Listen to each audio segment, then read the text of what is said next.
Hello. So today we are getting out of Egypt and into Assyria or Mesopotamia between the river Tigris and Euphrates. So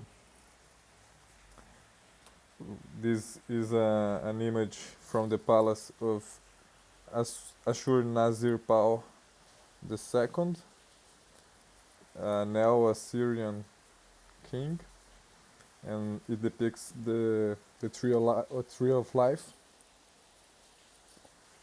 And the name of the king is Ashur Nazirpal. The name of the state is Assyria, and the name of this god is Ashur. So it's from this god that we have the name Syria today, and that's the localization. Syria and Iraq are the modern localizations of the Assyrians, the ancient Assyrians. So beneath the god Asur, there is the tree of life, and here's the king, and behind the king there are genies. Two images of the king and two genies behind them. The genies are winged, and also the god Asur is inside a solar disk. He's inside a winged solar disk. The disk takes the form of a bird, and it's like his carriage. So, okay, the Assyrian tree of life. The anatomical symbolism of it is very obvious, actually. It's the central nervous system,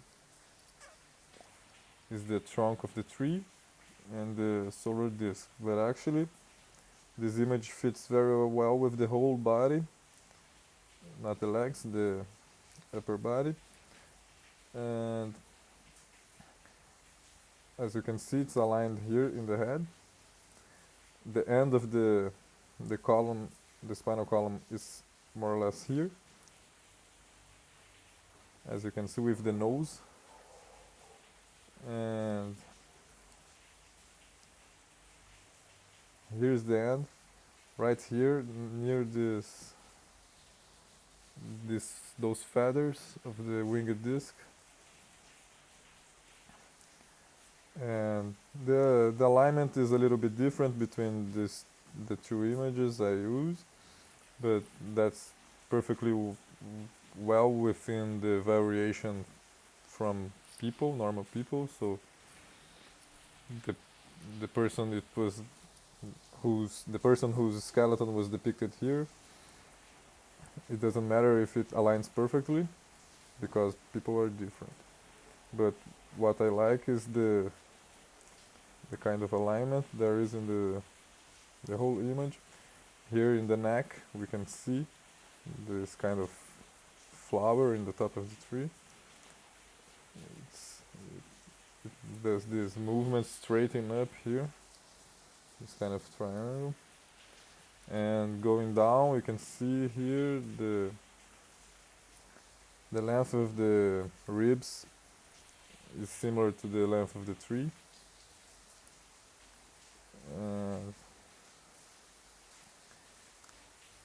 Down here we have this part, which here is the coccyx, more or less, this triangle, you can see, and those circles, they are some holes in the hips. So you can see the holes align with the circles, as well as the triangle aligns with the coccyx. So the alignment is very interesting. You can see this bone here, the sternum, is quite well aligned with this section of the tree here. This section. and that's about it. But there is one more important thing. The genies are holding pine cones, here and here. They are in the general position of the pineal gland. Pineal gland is here between the eyebrows, but in the middle of the brain. And you can see the pine cones, the pines points to the pineal gland. So the pineal gland is named like that, pineal, because it looks like a pine, as I will show in the next image. This is an anatomical textbook from the 19th century. A French author drew this, and he was dissecting the brain and taking notes. And we can see actually the pineal gland is behind this organ here, the brainstem. It's deeper in the brain, and here he shows it. This is an image of, he took out in the dissection, he took out the brainstem and exposed this region, which he is showing. This region would actually be here, and here in this part he had already taken out in the dissection these organs, but in this image you can see the pineal gland here and how much it looks like a pine cone, the format, the shape. And it's in the head between the eyebrows but deep inside the brain. So the forehead is here, the pineal is here, but it's right behind the middle of the eyebrows. And this shape is the same shape of a pine cone. Okay. So the anatomical symbolism is getting a little bit deeper, with a new organ being emphasized.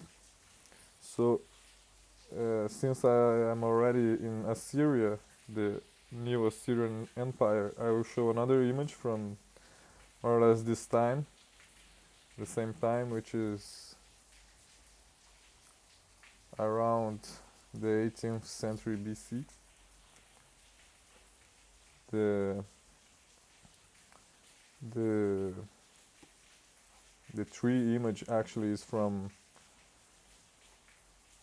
the 800s BC also, so very close chronologically and culturally, because it's the same empire. And here maybe you can already see this rectangle. We have also the central nervous system, and it's actually very well aligned. So the sun disk is in the top. This image is basically another sun disk, a plant, and a warrior, and a lion. I don't know exactly which warrior is this, but maybe it's Gilgamesh, because in the Epic of Gilgamesh he searches for a plant, and here is the climax when he acquires this plant. Or maybe it's from another myth. But the symbolism is very similar to the last one. There is the plant and the sun disk. And actually this one, there is a section for the sacrum. Actually the lion, the box where the lion is the sacrum. And the curvature of the skull is very close to the curvature of these flowers here that the sun disk goddess is holding. So the sun disk is in the region which has the pineal gland, the hypothalamus, the limbic system, the glands of the brain, and some differentiated structures of the brain are in this region, while the classic brain we are used to see is more in the outside. So this kind of symbolism looks like it's emphasizing the central part of the brain, which has more complex organs. So here is the end of the spinal column here, next to the division of the section of the sun disk, and the spine is not particularly aligned with the plant, but actually it aligns very well with these sections of his clothes. So you can see it kind of counts the vertebra here, more or less, remembering that each body is different. And here in the bottom there is the sacrum, which is perfectly aligned with this box of the line.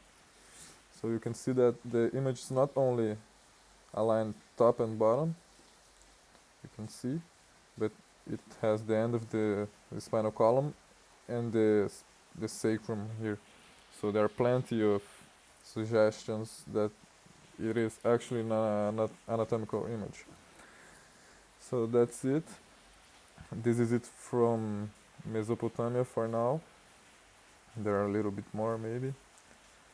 And I hope next time I will do some Maya images going to the Americas. And that's it. Goodbye.